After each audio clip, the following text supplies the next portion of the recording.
bilowga filimkeena waxaa arkaynaa Yelena oo saaran meesha ugu sarreysa dabaqa ugu dheer magaalada oo ka fikiraysa sidii loo dilay walaasheeda. Isla waqtigaas Yelena si lama filaan ah waxay bilaabaysaa inay isku soo tuurto, laakiin Simona waxay diidaysaa diladeeda. Yelena qaybta hoose dabaqa waxay bilaabaysaa ilaaliyaasha qaybta hoose dabaqa inay garaacdo mid u garaacdo dhammaantooda. Markay kasoo guurto Yelena waxay u imaanaysaa waxayna gudaha usoo gelaysaa qolka shaybaarka waxayna arkaysaa inay u baahan tahay qof fiidkiisa si u furato qolka security-ga. Yelena oo meesha taagan waxaa gadaasheeda ka imaanaysa si haween waxaanu bilaabayaa inuu kusoo tago biskoolad laakiin waa mashquulinaysaa u sheekeynaysaa waxayna bilaabaysaa inay weerarto. Waxay weydiinaysaa su'aalo qiyaali ah iyadoo gacanta ku wata hormuudka miino weyn. Dagaalamaya doctorku wuxuu ogaanaya inay ka awood badan tahay wuxuuna bilaabay inuu biskoolada ku wata gacan xabada ayuuna ku ridayaa laakiin Simona way ka fakanaysaa waxayna isku aadinaysaa alaabta meesha taalo waxayna bilaabaysaa dhalooyin u turturto ayna mashquuliso si ay u weerarto mar labaad waxayna ka imaanaysaa gadaashiisa waxayna ka fooleysaa qoorta wuxuu bilaabayaa inuu mindi ku mudo laakiin Simona mindi waxbay ka tiri weynaysaa nasiibku markuu ogaado inay rabto inay ka siiso wuxuu bilaabayaa naftiisa badbaadiya xabadna oo fura laakiin asaga iyo xabadii ku dhacaysa nasiib xun waxay ogaanaysaa hadduu dhintay inay suujiis ku furkin qayb security-ga waxayna bilaabaysaa inay meesha dhan qarxiso kana soo tagto banaanka waxaa arkaynaa Paco lagu wareysanayo banaanka maxkamadda oo sheegay weerarkaas ka dambeeyay koox gaangis ah Valentina ayaa maxkamadda wuxuu ku soo ogeysaa dambi waxay u sheegaysaa dadkaas dhibaatada geystay inay yihiin dadka ayada baaritaan ku sameysay laakiin Valentina waxay sheegaysaa in ayada shaqadeeda ay tahay kaliya in dadka baaritaan ku sameyso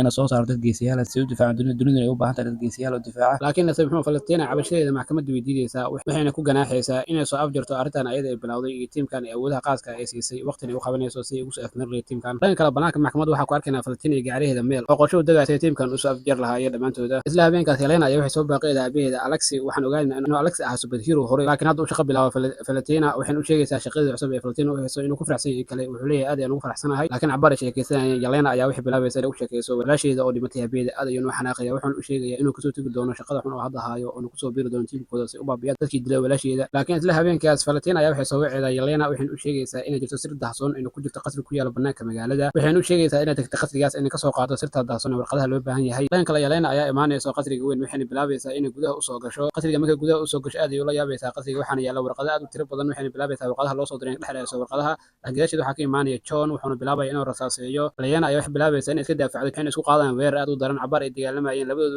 waxa ogaanayna inay kala awood badnayn ay yihiin laba qof oo awood leh aad ayay isku dagaalayaan laakiin ayada weerar bay ku qaado way ku guuldareysanaysaa ayada ayaan dhaawac weyn ka soo gaaraya waxaan ogaanaynaa inuu aad ugu xoog badan yahay John Yelena ayaa aad u xanaaqaysa waxayna bilaabaysaa inay Donald John soo weerarto ayadoo aad u daashay asagana oo rabo inuu si fudud ugu takhaluso sidoo kale waxaa goobta imaanaya nin awood sare leh oo magaciisa lagu magacaabo Taskmaster wuxuuna bilaabaya inuu John weerar halis ugu soo qaado John ayaa bilaabaya inuu iska daafaco ninka saddexdooda oo weli dagaalka wada ayaa gaal waxaa ka imaanaya haweeney awood u leh inay ka dhigto jirkeeda mid aan la taaban karin waxayna bilaabaysaa inay hal rabaaxsho ku dhufato dhanka maaska meesha ayay isqabanayaan haweeneydan dhammaantood ayay bilaabaysaa inay mid u weerarto aad ayayna ula yaabayaan weyn iska celi weynayaan aad ayayna u baabiinaysaa ayaga dhan waxayna bilaabaysaa inay mid walba booskiisa inay ku weerarto dhammaantood aad ayay u daalayaan laakiin John ayaa bilaabaya inuu la soo baxo biskooladiisa oona rasaaseeyo laakiin ayada si fudud rasaasta way iska difaacaysaa dhan kale Taskmaster ayaa goobta soo galaysa xabadaha John ayay bilaabaysaa inay u dhigto gaashaankeeda halkan ayaana waxaa ka ogaanayaa inaad ogaatay afarta qof ee la isku ballamiyay awoodda badan ay yihiin ayna isku ballamisay Alexander Fiidowgana aad laag saartay akoonkana aad soo sabasgabgaraysay haweeneydii isbiidka ayaa waxay madaxa ugu dhufanaysaa xabad Taskmaster isla markii waxay arkayaan Bob oo isku dayay inuu goobta ka fakado albaabka ayaana soo dhaqsay ku xirmay Bob ayaa wuxuu bilaabay inuu aad u calaacalo oo yiraahdo yaa qof la dilin ana idin sheegay waxa meesha ka dhacay aniga dhanada kadib geena qof yaa la dilin hal joojiyo xabadaha marka hore waa aamini weeyaan dhexdooda ayaana bilaabay inay isdagaalaan waxay bilaabayeen inay dejiyaan xabadahan iska dhigaan ay dhahaan wax dhib ma lahan hadal oo soo dhawo isla markii John ayaa bilaabay inuu la kafto wuxuu leeyahay goobta waxay soo dirtay Soomaa Alexander anigoo ogaa in meesha ay soo dirayso goordana bilaabaya inuu furo laakiin haweeneyda awood isbiidka waxay bilaabaysaa inay baagta dib ugu baxdo laakiin mikrofoonada meesha hore lagu diyaariyay waxay bilaabayaan inay cod yaab la soo deeyaan isla markiina waxay bilaabaysaa inay codkaas ka soo xartay dhanka